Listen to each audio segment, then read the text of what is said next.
काल ध्वनि, super commando ध्रुव। आवाजें कभी सुनने में मनमोहक लगती हैं तो कभी डरावनी, कभी कर्कश तो कभी मीठी। इंसान अपनी सारी जिंदगी आवाजें सुनता रहता है और जो आखिरी आवाज उसके कानों में पड़ती है वह होती है मौत की आहट, यानी काल ध्वनि। ये निनाद है ध्रुव, शुद्ध ध्वनि ऊर्जा से बनी हुई एक प्राणी।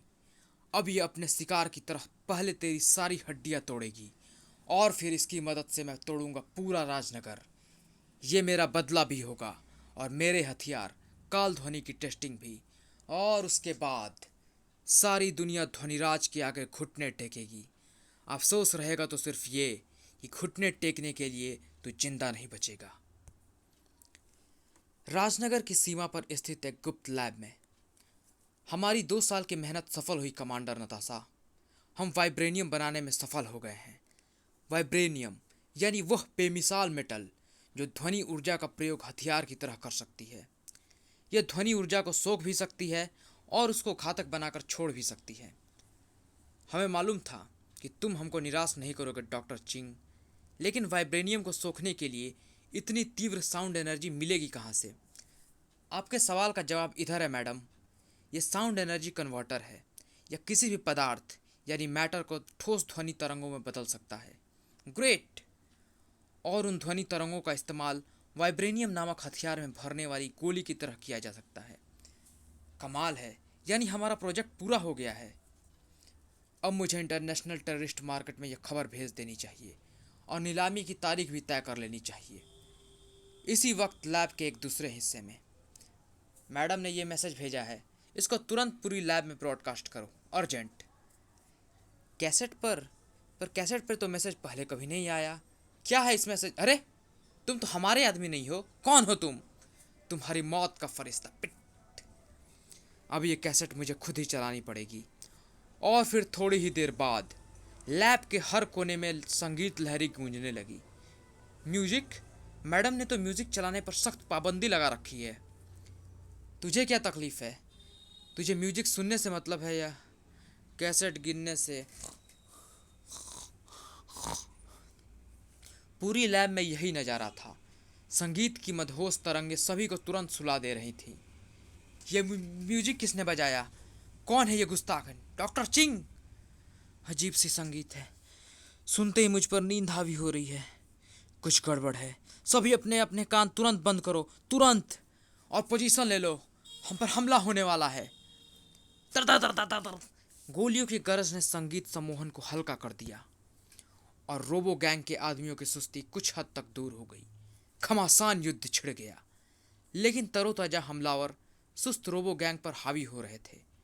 इस मुकाबले का रुख अगर कोई पलट सकता था तो सिर्फ और सिर्फ कमांडर नताशा, आतंकवाद सम्राट ग्रैंड मास्टर रोबो की बेटी, अचूक निशानेबाज और 10वीं डिग्री ब्लैक बेल्ट धारक।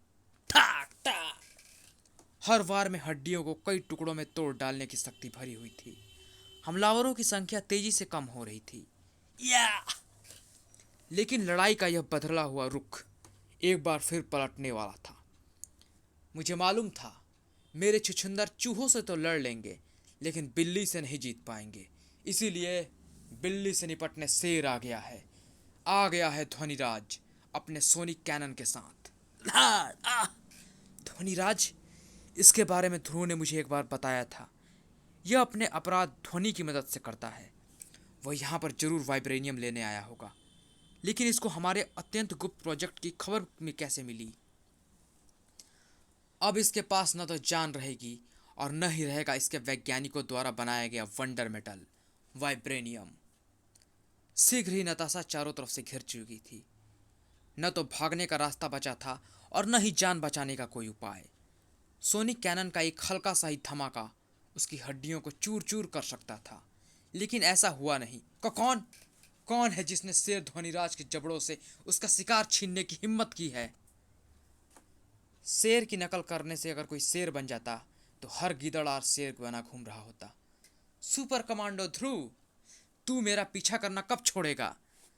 तुम अपराध करना छोड़ दो, मैं तुम्हारा पीछा करना छोड़ दूंगा। इससे बेहतर तो ये होगा कि तुम ये दुनिया छोड़ दो ध्रुव। तुम लेकिन तुम यहाँ पर आए कैसे? इस इलाके में बिजली की खपत एकाएक कई गुना बढ़ गई थी तुम्हारे लैब के कारण। मैं यही चेक करने आया था और लगता है कि मैं ठीक समय पर आया। अब तुम ध्वनिराज के गुंडों से निपटो और मैं ध्वनिराज का बाजा बजाता हूँ। ओके, तुम वैसे भी ध्वनिराज को ज़्यादा अच्छी तरह से जानते हो। जानता हूँ, इसलिए यह भी जानता हूँ कि इससे पार पाना आसान काम नहीं। यह बुलेट प्रूफ शीशे का डोम है कमांडो, इसको तो हाथी की किक तक नहीं तोड़ सकती। नताशा के लिए बंदूकधारी गुंडों से निपटना तो मामूली काम था, लेकिन सोनिक कैनन ध्रुव को संभलने का मौका नहीं दे रही थी। ध्वनिराज जब तक अपनी सोनिक कैनन के अंदर है तब तक इसका पलड़ा भारी रहेगा। इसको तोप से बाहर निकालना पड़ेगा और यह काम करने का सबसे आसान तरीका एक ही है कि इसकी तोप को ही उड़ा दिया जाए, और इस काम को करेगा यह पाइप।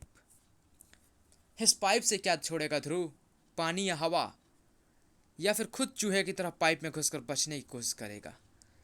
इतने बेसब्र क्यों हो रहे हो ध्वनिराज? तुम तो अपनी तोप में सुरक्षित बैठे हो, फिर तुमको किस बात का डर? तुम अपना वार करो, मार डालो मुझे। ध्वनिराज की वारों की तीव्रता बढ़ती चली गई और मौका मिलते ही ध्रुव ने पाइप के एक सिरे को सोनिक कैनन के नाल के ऊपर चढ़ा दिया। थप! इस बार सोनिक ब्लास्ट पाइप के अंदर से घूमता हुआ पाइप के उस दूसरे सिरे से बाहर निकल आया, जिसका रुख पहले से ही सोनिक कैनन की तरफ मुड़ा हुआ था। बड़ा एक जबरदस्त धमाके के साथ सोनिक कैनन के परखच्चे उड़ गए। अब ध्वनिराज बगैर सवारी के था और सामने खड़ी मुसीबत दुगनी हो गई थी। नताशा ने ध्वनिराज के सभी आदमियों को धूल चटा दी थी। अब क्या ख्याल है ध्वनिराज, तोप की तरह तुम्हारी हड्डियां भी तोड़ दूं या तुम सरेंडर कर रहे हो? ध्वनिराज एक तोप का मोहताज नहीं है सुपर कमांडो ध्रुव, क्योंकि ध्वनिराज के पास भी दूसरी सोनिक कैनन भी मौजूद है। बड़ाम! सुपर कमांडो ध्रुव के रहते मैं वाइब्रेनियम यहाँ से नहीं ले जा सकता। इसका ध्यान मुझे अपने ऊपर से हटाना पड़ेगा। नताशा ये मेरे बारे में ज़्यादा नहीं जानती है। इसको मुसीबत में डालना थोड़ा आसान है, और अगर ये मुसीबत में पड़ गई तो ध्रुव का ध्यान मुझ पर से हटकर इस पर चला जाएगा। ध्वनिराज के वार से बचने के लिए नताशा उछली और उसी पल ध्वनिराज का एक और वार उसके शरीर से आ टकराया। नताशा का शरीर साउंड एनर्जी कन्वर्टर में जा गिरा। पल भर में ही नताशा का शरीर उस एनर्जी कन्वर्टर में घुल गया। नताशा! नहीं, यह नहीं हो सकता। नताशा ऐसे नहीं मर सकती। वो अभी जिंदा होगी। मैं उसे मरने नहीं दूंगा। मैं उसे बचाऊंगा, एनर्जी कन्वर्टर से बाहर खींच लूंगा। नताशा, अपना हाथ दो मुझे, हाथ दो, मैं तुमको बाहर खींच लूंगा। ध्रुव को जवाब में सन्नाटे के अलावा और कुछ सुनाई नहीं दिया। यही मौका है। वाइब्रेनियम मेरे हाथ में है और ध्रुव का ध्यान उस नताशा पे है जो सर्तिया मर चुकी है। अब मुझे यहां से फूट लेना चाहिए। ध्वनिराज, अगर मैंने इंसानी जान ना लेने की कसम खाई होती तो आज तेरी जिंदगी का आखिरी दिन होता, लेकिन आज तेरी अपराध की जिंदगी का आखिरी दिन जरूर है। आज के बाद तू अपने दो पैरों पर नहीं चल पाएगा, जमीन पर कीड़ों की तरह घिसट घिसट कर चलेगा, क्योंकि आज मैं तेरे पैरों की हड्डियों के इतने टुकड़े कर दूंगा जिनको दुनिया का कोई भी डॉक्टर जोड़ नहीं पाएगा। ये तो गुस्से से पागल हो रहा है। शायद नताशा इसको जरूरत से ज़्यादा प्यारी थी। ये तो सचमुच मुझे लंगड़दीन बना देगा। वो तो भला हो मेरे दिमाग का कि इमरजेंसी में भागने के लिए मैं अपना सुपरसोनिक जेट स्कूटर लेकर आया था। इस पर बैठने के बाद मुझे ध्रुव तो क्या, जेट फाइटर प्लेन भी नहीं पकड़ सकते। अब मैं आज़ाद हूँ और मेरे पास है वाइब्रेनियम की शक्ति। लेकिन मेरा जेट स्कूटर डगमगा क्यों रहा है? मैंने तो दूसरी सवारी तक नहीं बैठाई है। ओह! सुपर कमांडो ध्रुव अपने स्टार लाइन के सहारे मेरे पीछे लटका हुआ है और अब ये स्टार लाइन को उस टावर में लपेट रहा है। यानी अब मेरा जेट स्कूटर एक झटके के साथ रुकेगा और मैं छिटक कर दूर जा गिरूंगा। अब तुझे गिरकर मरने से सिर्फ मैं बचा सकता हूं ध्वनिराज। गिड़गिड़ा और मदद मांग मुझसे, भीख मांग जान की अपनी। नहीं ध्रुव, वैसा नहीं होगा जैसा कि तुम सोच रहे हो। मेरा साउंड कुशन मुझे जमीन से टकराने से बचा लेगा। उफ! ध्वनिराज उस खाली गोदाम की तरफ भाग रहा है। अब ये फंस गया। अंदर तो घुप अंधेरा है। मुझे संभल कर आगे बढ़ना होगा, क्योंकि ध्वनिराज कहीं पर भी छुपा हो सकता है। अरे, एकाएक संगीत कैसे बजने लगा? समझा, ध्वनिराज संगीत के जरिए मुझे अपनी स्थिति बता रहा है, मुझे चैलेंज कर रहा है कि आओ मुझे ढूंढ लो। ध्रुव अगर नताशा की लैब में थोड़ा पहले पहुंचा होता तो उसे पता होता कि ये संगीत लहरियां उसके लिए चैलेंज नहीं बल्कि काल ध्वनि है। उफ, मुझ पर नींद तेजी से हावी हो रही है। पूरा शरीर ढीला पड़ रहा है। कुछ समझ में नहीं आ रहा है। करूँ तो क्या करूँ? ध्रुव को अपनी गर्दन में फंदा गिरने का एहसास तक नहीं हुआ। मेरी संगीत लहरियां तुझे तब तक सुलाई रखेंगे ध्रुव, जब तक तू हमेशा के लिए सो नहीं जाता। मर ध्रुव, मर। आह! रस्सी कसती जा रही है। नींद के कारण सारी मांसपेशियां शिथिल होती जा रही है। जल्दी ये फंदा मेरी गर्दन पर कस जाएगा। ध्वनिराज जीत जाएगा। नहीं, ऐसा नहीं होगा, ऐसा नहीं होगा। इस संगीत को अपने कानों तक पहुंचने से रोकना होगा। इससे भी ज्यादा शोर पैदा करना होगा। कड़ाक! संगीत की ध्वनि उस कर्णकटु शोर में कुछ पलों के लिए डूबी और ध्रुव को संभलने का मौका मिल गया। अब ध्वनिराज, तू बचेगा नहीं। तू मुझसे वाइब्रेनियम छीन नहीं पाएगा। उछल कर बच रहा है? अच्छा, अब मैं उनको निशाना बचाऊंगा जो उछल कर बच नहीं सकते। इन पेटियों को बूम! ध्वनिराज भाग गया। मुझे उम्मीद नहीं थी कि वह पेटियों पर वार करेगा, लेकिन उसने नताशा को मारा है। इसका हिसाब तो उसे देना ही होगा। वह चाहे पाताल में जाकर छिपे या आकाश में, मैं उसे ढूंढ निकालूंगा। और वह घड़ी ध्वनिराज की आज़ादी की आखिरी घड़ी होगी। ध्वनिराज ध्रुव से ज़्यादा दूर नहीं गया था। आहा! वाइब्रेनियम! इसके सामने तो 100 हीरो की चमक भी फीकी है। अब मैं बनाऊंगा अपना वो हथियार जो पूरी दुनिया को थर्रा देगा, काल ध्वनि। और उसके लिए सबसे पहले अपना साउंड एनर्जी कन्वर्टर बनाना पड़ेगा, जो वाइब्रेनियम को सोखने लायक प्रचंड ध्वनि ऊर्जा दे सके। लेकिन तब तक ध्रुव चुप तो बैठेगा नहीं। साउंड एनर्जी कन्वर्टर बनाने में 2-3 दिनों का वक्त तो लगेगा ही। जानता हूँ, नताशा की मेरे हाथों हुई मौत के बाद तो वह पिफरा सांड हो गया है, पागल हो गया है वह। और खतरनाक पागल को जिंदा छोड़ना आत्महत्या करने के समान है। मेरे पास ध्रुव को खत्म करने का वक्त नहीं है। पूरी दुनिया शासन करने के लिए मेरा इंतजार कर रही है। ध्रुव को मारने तुम जाओगे। मैं यही सुनना चाहता था। कान तरस गए थे मेरे ये सुनने को। अब ध्रुव नहीं बचेगा। इसी वक्त मैंने तुम्हारा मैसेज मिलते ही पुलिस फोर्स को भेज दिया था ध्रुव। पुलिस ने किसी को भी भागने का मौका नहीं दिया, नहीं ध्वनिराज के आदमियों को और न ही नताशा के गैंग को। फिलहाल दोनों गुट अलग अलग पुलिस स्टेशनों के लॉकअप में बंद हैं, लेकिन नताशा का कोई पता नहीं चला। हमने अपने विशेषज्ञों से भी साउंड कन्वर्टर की जांच करवाई और नताशा के वैज्ञानिकों से भी, लेकिन उस साउंड एनर्जी कन्वर्टर में किसी भी बायोलॉजिकल चीज़ के संकेत नहीं मिले। संकेत मिल ही नहीं सकते पापा। उस कन्वर्टर में जाते ही हर चीज़ ध्वनि ऊर्जा में बदल जाती है। नताशा अब सिर्फ एक याद है, सिर्फ एक आवाज़ है। जो कुछ भी हुआ उसमें तुम्हारी गलती नहीं है भैया। नताशा जिस रास्ते पर दोबारा चल पड़ी थी, उसका अंत तो ऐसे होना ही था। यही तो मेरी हार है श्वेता। मैं नताशा को सही रास्ते पर वापस नहीं ला सका, और अब वह एक ऐसे रास्ते पर जा चुकी है जहाँ से कभी कोई वापस नहीं आया। चमत्कार होते हैं और होते ही रहेंगे। किंग सर्कल पुलिस स्टेशन में। हमको क्यों पकड़ रखा है इंस्पेक्टर? हम तो वैज्ञानिक हैं, कमांडर नताशा के कर्मचारी। अगर कोई गलत काम किया है तो नताशा ने, पकड़ना है तो उसको पकड़ो। उसको हम तो अब पकड़ नहीं सकते। हाँ, अगर वो मरकर भूत वूत बन गई होगी तो किसी तांत्रिक से उसे जरूर पकड़वा लेंगे। इनको छोड़ दो। इन पर तुम न कोई आरोप लगा सकते हो और न ही उसे साबित कर सकते हो। ये कौन वकील आ गया? ये कैसी लड़की है? इसका सारा शरीर तो चमक रहा है, खतरनाक लग रही है। इससे पंगा लेना ठीक नहीं है। इनको अभी कैसे छोड़ सकता हूँ? सुबह से पहले जमानत हो ही नहीं सकती। जमानत होते ही छोड़ दूंगा।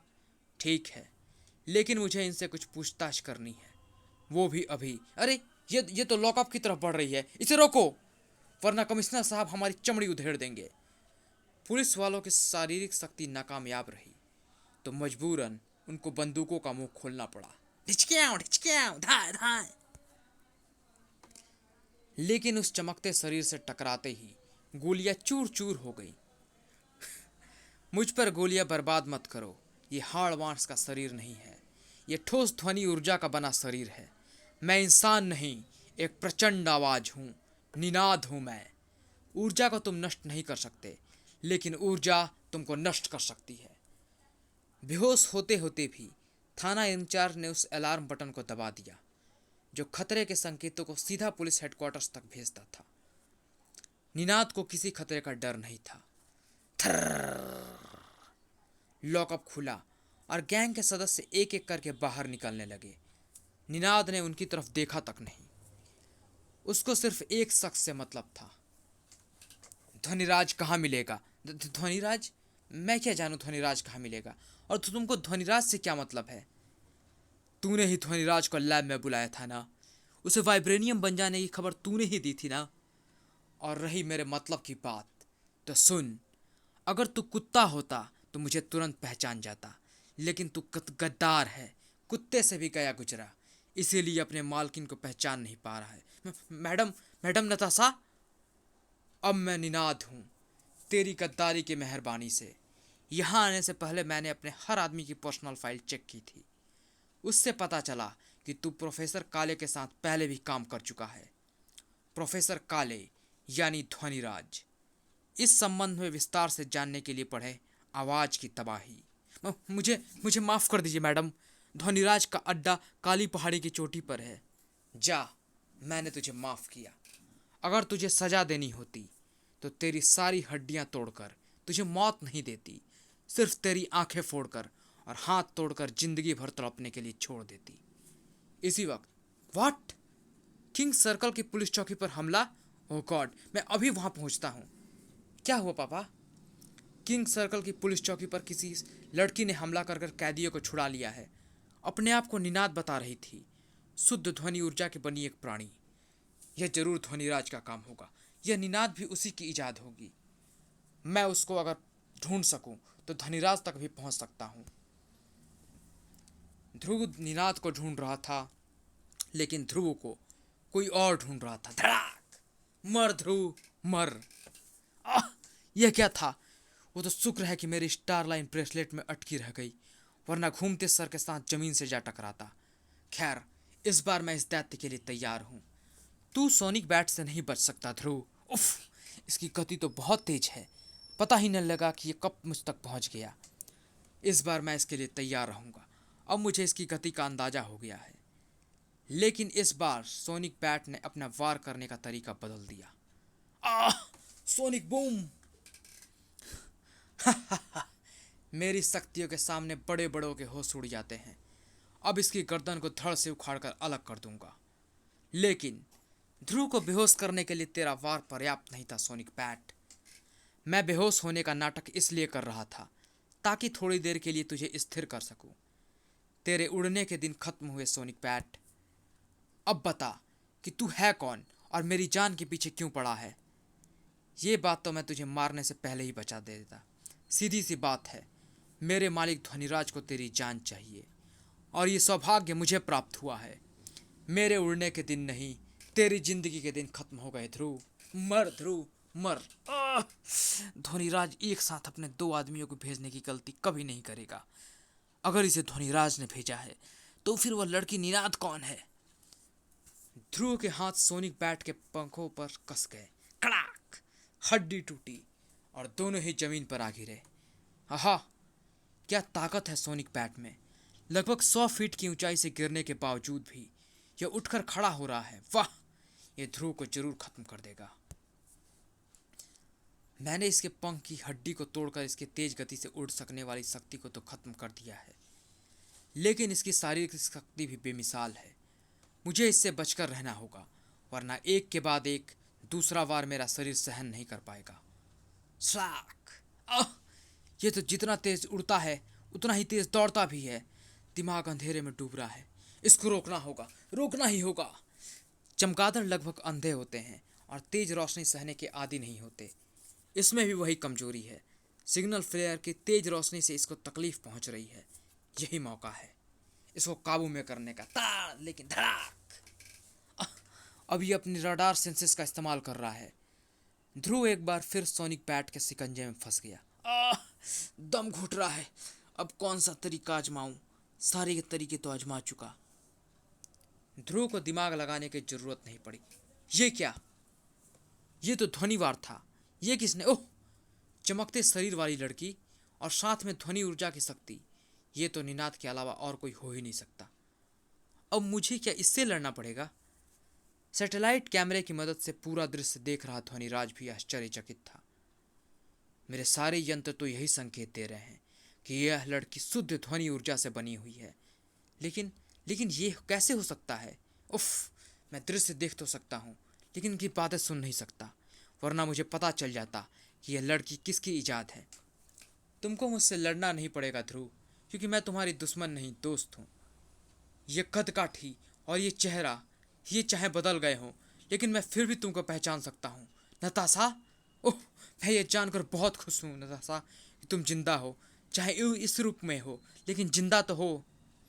लेकिन ध्वनिराज को यह जानकर खुशी नहीं होगी ध्रुव, क्योंकि उसी के कारण मैं अपने इंसानी रूप खोकर एक ध्वनि प्राणी बन गई हूँ, और इस गलती की कीमत ध्वनिराज की जान है। मेरे वैज्ञानिकों में एक ध्वनिराज का आदमी भी था, उसका मुखबिर। उसी ने मुझे बताया है कि ध्वनिराज का अड्डा काली पहाड़ी की चोटी पर है। अब अगर तुम मेरा साथ दो तो ध्वनिराज के आतंक को हमेशा के लिए खत्म किया जा सकता है। मैं तुम्हारे साथ जरूर दूंगा नताशा, लेकिन ध्वनिराज को पकड़ने में, उसको मारने में नहीं। वैसे भी ध्वनिराज अपने अड्डा बदलता रहता है, वह तुमको काली पहाड़ी पर नहीं मिलेगा। फिर हम उसे कैसे ढूंढेंगे? इसकी मदद से। यह होश में आते ही उड़कर वहीं जाएगा जहां पर इसका मालिक ध्वनिराज है, और हम जाएंगे इसके पीछे। गुड आइडिया ध्रुव, यानी हमको बस छिपकर इसके होश में आने का इंतजार करना है। बातें तो कुछ समझ में नहीं आई, लेकिन इशारों से इतना स्पष्ट है कि यह लड़की ध्रुव की जानकार है, और ये सोनिक बैट की मदद से मुझे पकड़ना चाहते हैं। ऐसा नहीं होगा, ऐसा नहीं होगा। एक बटन दबा और इधर सोनिक बैट के सिर में पैबस्त एक बम फट गया। बूम! उफ! ध्वनिराज तक पहुंचने का रास्ता तो बम से उड़ गया ध्रुव। यानी ध्वनिराज हम पर नजर रख रहा है। खतरा कहीं से भी आ सकता है नताशा, सावधान रहना। ये लड़की खतरनाक है ध्रुव, और इसको आपस में मिलने देना घातक होगा। यह लड़की शुद्ध ध्वनि ऊर्जा से बनी है, यानी इस वक्त इसका दिमाग भी ध्वनि ऊर्जा का ही है, और ध्वनिराज किसी भी ध्वनि ऊर्जा को कंट्रोल कर सकता है, इसके दिमाग को भी। और इसके लिए मैं इस्तेमाल करूंगा इस शहर के मोबाइल फ़ोन सिस्टम का। हम ध्वनिराज के हमले का इंतजार करने में समय क्यों व्यर्थ करें नताशा? चलो, मैं तुमको राजनगर यूनिवर्सिटी के साउंड रिसर्च लैब में ले चलता हूँ। वे तुमको इंसानी रूप में वापस लाने का कोई ना कोई तरीका जरूर निकाल। नताशा, संभालो अपने आप को, ये तुमको अचानक क्या हो गया? नताशा नहीं, निनाद बोल मुझे। निनाद, यानी तेरी मौत। उफ! यही है ध्वनिराज का व्यवहार, जिसका मैं इंतजार कर रहा था। ध्वनिराज ने किसी तरह से नताशा के दिमाग को कब्जे में कर लिया है। मुझे मारने के चक्कर में नताशा पब्लिक प्रॉपर्टी को नुकसान पहुंचा रही है। इसको ऐसे किसी जगह पर ले जाना होगा जहां पर इसके वार ज़्यादा नुकसान ना कर पाए, और ऐसी एक परफेक्ट जगह है ये पिक्चर हॉल। पिक्चर हॉल की दीवारों को खास तौर से ऐसा बनाया जाता है कि वे आवाज़ को सोखकर बाहर जाने से और प्रतिध्वंदित होने से रोक सकें। हॉल खाली है, नाइट शो भी खत्म हो चुका है। यहाँ पर नताशा जो भी वार करेगी वे यहीं तक सीमित रहेंगे, और इस तोड़फोड़ का हर्जाना मैं ध्वनिराज से वसूल लूँगा। मेरा ख्याल सही निकला। नताशा के वार इन दीवारों को मामूली सा नुकसान पहुँचा पा रहे हैं। मेरा दिमाग इस तरफ से निश्चित हो गया है। अब मैं आराम से नताशा को रोकने का प्रयास कर सकता हूँ। इसके शरीर से मेरे पैर का स्पर्श होते ही मेरा पूरा बदन थरथराने लगा है। इसने ध्वनि कंपनों को मेरे शरीर में ट्रांसफ़र कर दिया है। अपने आप को संभालना तक मुश्किल हो रहा है। इसको रोकूं तो कैसे? ध्वनि को बड़ा क्या रोक सकती है? इस सवाल का जवाब मुझे राजनगर यूनिवर्सिटी के साउंड एक्सपर्ट डॉक्टर सेन देंगे। तू भाग नहीं सकता ध्रुव, क्योंकि तू ध्वनि से तेज नहीं भाग सकता। निनाद तब तक तेरा पीछा करेगी जब तक यमदूत तेरे प्राण नहीं ले जाता। ध्रुव नताशा को अपने पीछे भगाता हुआ वहां तक तो ले आया था जहां पर वह उसे पहले ही लाना चाहता था, राजनगर विश्वविद्यालय के रिसर्च साउंड सेंटर में। ध्रुव, तुम? और ओ माय गॉड, ये क्या चीज़ है? यह एक आम लड़की है डॉक्टर सेन, जिसका शरीर ध्वनि ऊर्जा सोखकर शुद्ध ध्वनि ऊर्जा का ही रूप बन गया है। आपको इसे समान रूप में लाना है। इम्पॉसिबल ध्रुव, हमारी रिसर्च अभी इस काबिल नहीं है कि हम ऐसा कर सकें। मुझे तो यकीन भी नहीं आ रहा है कि कोई प्राणी शुद्ध ध्वनि ऊर्जा का बना हुआ भी हो सकता है। तो फिर आप लोग बाहर निकलिए, जो करना है अब मैं ही करूँगा। उफ, मैंने कह तो दिया है कि जो कुछ भी करूँगा वह मैं ही करूँगा, लेकिन मैं करूँगा क्या सिवाय बचते रहने के। आह! निनाद का वार खाकर ध्रुव कई फुट ऊपर जा उड़ा। अब तो शरीर भी थक रहा है, फुर्ती कम हो रही है, अगले वार से बचना भी मुश्किल लग रहा है। लेकिन अरे, यह क्या, बन गया काम। इस बार नताशा के आगे बढ़ते ही ध्रुव भी आगे बढ़ा और उफ, इस टक्कर से मेरा शरीर फिर कांपने लगा है। लेकिन इस बार संभलने का वक्त नहीं है, जो कुछ करना है वह जल्दी करना होगा। नताशा के अंदर गिरते ही ऑटोमेटिक ढक्कन अपने आप बंद हो गया और ध्रुव ने अपना काम शुरू करने में एक पल भी व्यर्थ नहीं किया। एक मोटर स्टार्ट हुई और ये ये क्या हो रहा है? मेरे वार तो वार मेरे स्पर्श तक इस शीशे की दीवार को तोड़ नहीं पा रहा है और और मेरे ध्वनिवार भी मेरे हाथों तक ही सिमट कर रह गए हैं। तूने तूने मुझे ये कहाँ फंसा दिया है ध्रुव? ये वैक्यूम चैम्बर है निनाद उर्फ नताशा, और एक पंप इसमें भरी हवा को तेजी से बाहर निकाल रहा है। इसीलिए तुम्हारे वार बेकार हो रहे हैं, क्योंकि कोई भी ध्वनि ऊर्जा बगैर किसी माध्यम के चल नहीं सकती। इसके शीशे की दीवार भी शैटर प्रूफ है, ये तुम्हारे कंपनों को आसानी से सोख सकती है। अब जब मैं तुमको सामान्य बनाने का रास्ता ढूंढ नहीं लेता, तब तक तुमको इसी वैक्यूम चैम्बर में कैद रहना पड़ेगा। और चूंकि इस वक्त तुम एक ध्वनि प्राणी हो, इसीलिए तुम निर्वात में भी जिंदा रह सकती हो। अफसोस तो इस बात का है कि ध्वनिराज की खोज करने में अब मैं तुम्हारी मदद नहीं ले पाऊंगा।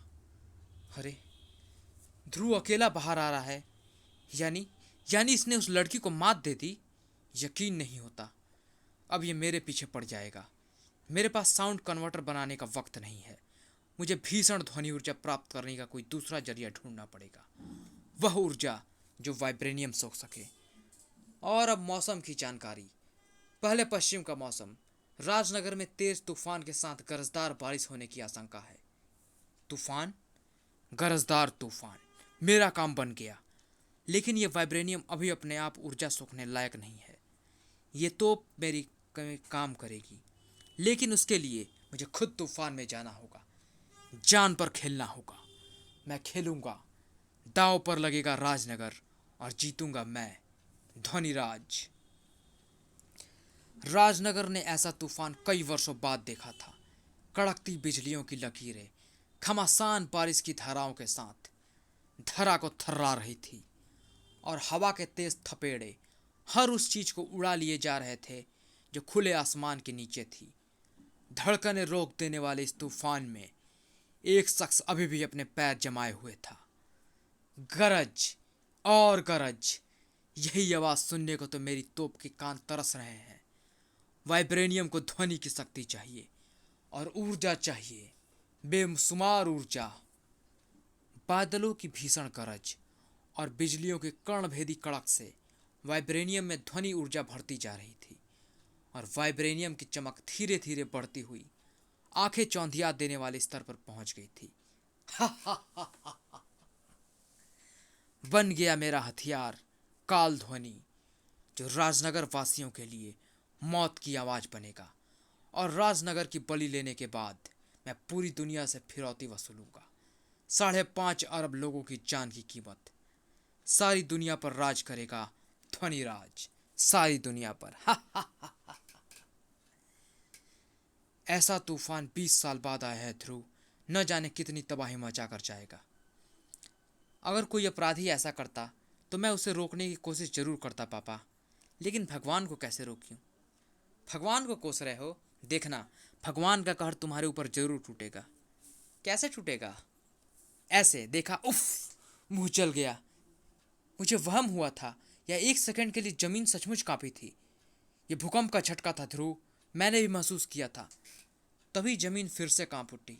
Ping ping ping ping. उफ, ये क्या हो रहा है? स्टार ट्रांसमीटर पर मैसेज को भी अभी आना था। कैप्टन करीम हियर, अपना टीवी ऑन करो, हर चैनल पर एक ही मैसेज आ रहा है, ध्वनिराज का। श्वेता, टीवी ऑन कर जल्दी।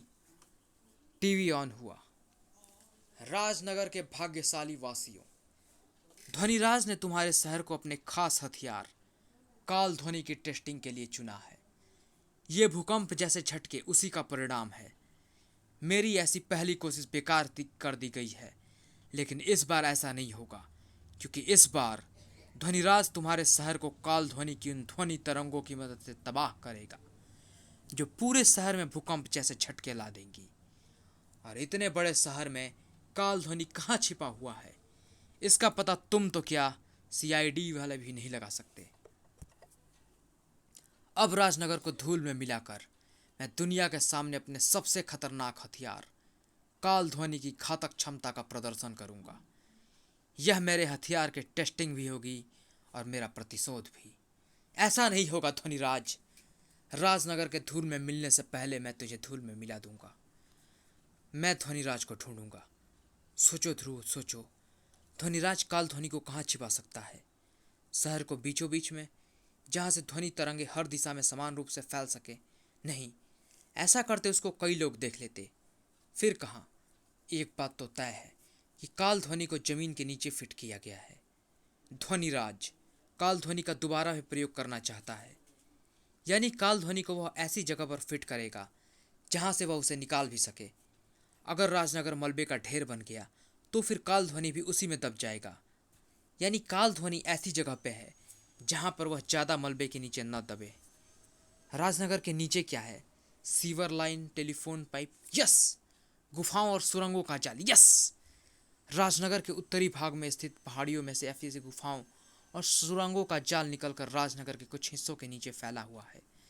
इन गुफाओं के जाल से मेरी मुलाकात अभी अभी क्विज मास्टर ने करवाई थी। इस संबंध में विस्तार से जानने के लिए पढ़ें क्विज मास्टर। यहाँ पर कंपन और शक्तिशाली हो गए हैं, यानी काल ध्वनि इन्हीं गुफाओं के अंदर है। लेकिन इतनी गुफाओं में मैं इसे ढूंढूंगा कैसे? काल ध्वनि के कंपन राजनगर के हर हिस्से को हिला रहे थे, राजनगर विश्वविद्यालय की साउंड रिसर्च लैब को भी। उफ, मैं आज़ाद हूँ, अब मैं आज़ाद हूँ उसको ख़त्म करने के लिए। अब मैं उस लड़के को ढूंढूंगी और उसे ख़त्म कर दूंगी। ध्वनिराज पूरे राजनगर पर नज़र रखे हुए था। ये लड़का है या त्रिकालदर्शी, ये तो सचमुच उन गुफाओं तक पहुंच गया है जहां पर काल ध्वनि फिट है। इसको रोकना होगा, रोकना होगा। मैं खुद जाऊंगा इसे रोक। अरे, अब मुझे जाने की ज़रूरत नहीं। ये लड़की आज़ाद हो गई है और इसका दिमाग अभी भी मेरे कब्जे में है। मैं इसे पहुंचाऊंगा गुफाओं तक और ये मारेगी ध्रुव को। ध्रुव मौत को चुनौती दे रहा था। आह, कंपन और तीव्र होते जा रहे हैं। खड़ा रहना तक मुश्किल है। ऐसा लग रहा है जैसे शरीर का सारा मांस कांपकर हड्डियों से अलग हो जाएगा। यानी मैं सही दिशा में बढ़ रहा हूँ। काल ध्वनि इसी तरफ फिट है। काल ध्वनि तक जाने की जरूरत नहीं है। तेरी मांस और हड्डियों को मैं अलग कर दूंगी। नताशा, देखो नताशा, इस वक्त मेरा रास्ता मत रोको। मुझे काल ध्वनि तक पहुंचना है, वरना राजनगर मलबे का ढेर बन जाएगा। उफ, नताशा कुछ समझ नहीं पा रही है। इसका दिमाग इसके वश में नहीं है। गुफाओं की जिन मजबूत चट्टानों को काल ध्वनि के कंपन भी तोड़ नहीं पा रहे हैं, उनको इसके वार तोड़ दे रहे हैं। लेकिन मुझे ये वक्त इससे लड़ने में नहीं गंवाना है। मेरा लक्ष्य काल ध्वनि को ढूंढना है और उसको निष्क्रिय करने का रास्ता ढूंढना है। अब कहाँ भाग रहा है?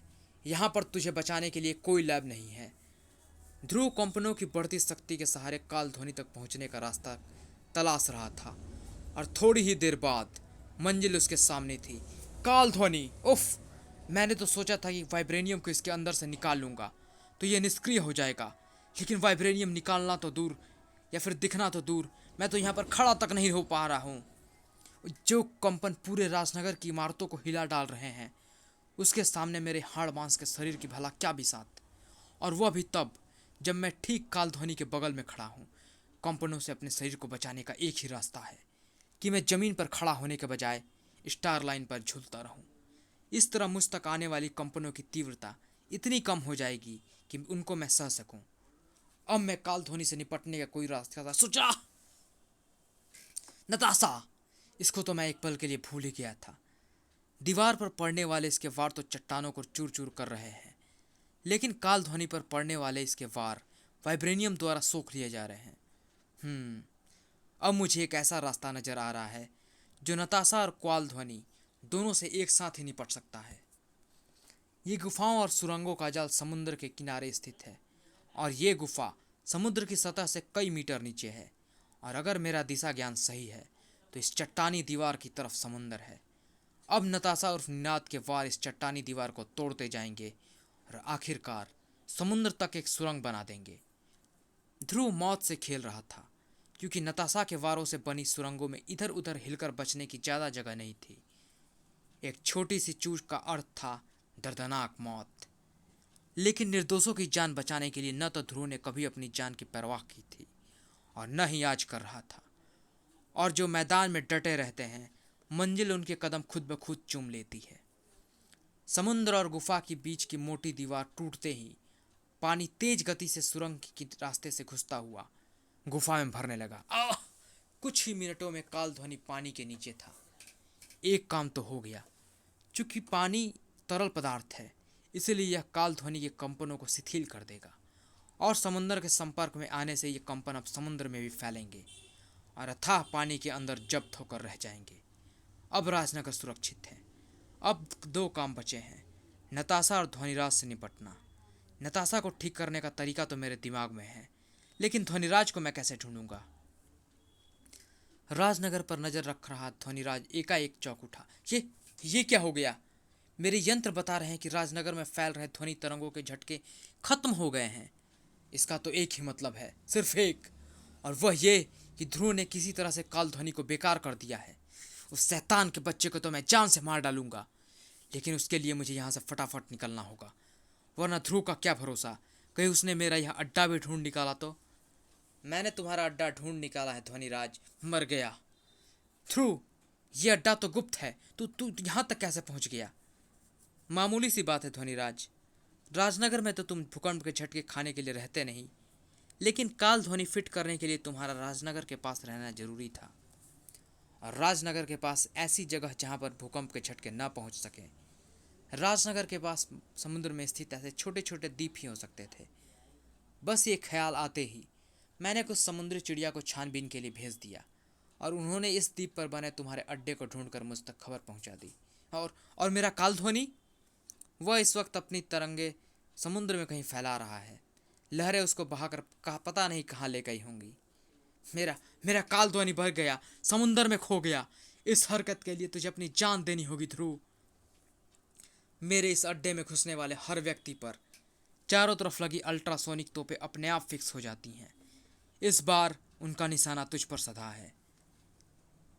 अगर ये तोपें हर घुसने वाले पर अपने आप निशाना साध लेती हैं तो अब इनका निशाना ध्रुव नहीं, मैं हूँ। अब दाग अपनी ध्वनि तोपें और मुझे और ध्वनि ऊर्जा को सोखने का मौका दे, ताकि उस ऊर्जा से मैं तुझे नष्ट कर सकूं। ये तो वही लड़की है, शुद्ध ध्वनि से बनी हुई लड़की, लेकिन इसका दिमाग तो मेरे कब्जे में था। ताड़! अब नहीं है ध्वनिराज, बस करो नताशा, मैं इसको जेल तक पहुंचाना चाहता हूँ, अस्पताल नहीं। ये नताशा है, लेकिन ये तो साउंड कन्वर्टर में गिरकर मर गई थी। फिर ये कैसे? ये मरी नहीं थी, बल्कि ध्वनि ऊर्जा के प्राणी निनाद में परिवर्तित हो गई थी और अब ये अपना बदला तुझको मार कर लेना चाहती है। हाय, इस पर तो मेरी हर ध्वनि ऊर्जा हथियार उल्टा असर करेगा, इसको और ताकतवर बना देगा। मैं आत्मसमर्पण करता हूँ ध्रुव, मुझे हिरासत में ले लो, लेकिन इससे मेरी जान बचा लो, बचा लो। अपना काम हो गया नताशा, अब तुम अपने बदन पर लगा सिल्वर पेंट साफ कर सकती हो। Silver paint? यानी ये सब एक धोखा था? ये ध्वनि ऊर्जा की प्राणी नहीं थी, लेकिन मेरे यंत्र तो यही बता रहे थे। पहले थी ध्वनिराज, लेकिन मैंने इसके शरीर का स्पर्श तुम्हारे हथियार काल ध्वनि से करा दिया और उसने इसकी सारी ध्वनि ऊर्जा सोख ली। शरीर से ध्वनि ऊर्जा निकलते ही ये सामान्य रूप में वापस आ गई। उफ, मुझे पहले पता होता तो मैं इससे डरता नहीं, बल्कि अल्ट्रासोनिक लॉन्चर से इसके चिथड़े उड़ा देता। इस स्थिति से बचने के लिए ही तो हमने ये प्लान बनाया था ध्वनिराज। और फिर तुमने जो भी अपराध किया वह निनाद के रूप में किया, इसीलिए कानून नताशा को सजा नहीं देगा। तुम आज़ाद हो नताशा, लेकिन मैं तुमको एक बार फिर अपराध का रास्ता छोड़ देने की सलाह दूंगा। जिस दिन तुम्हारा समाज बदल जाएगा उस दिन नताशा भी वापस आ जाएगी ध्रुव। बस तुम अपने दरवाजे मेरे लिए खुले रखना। समाप्त।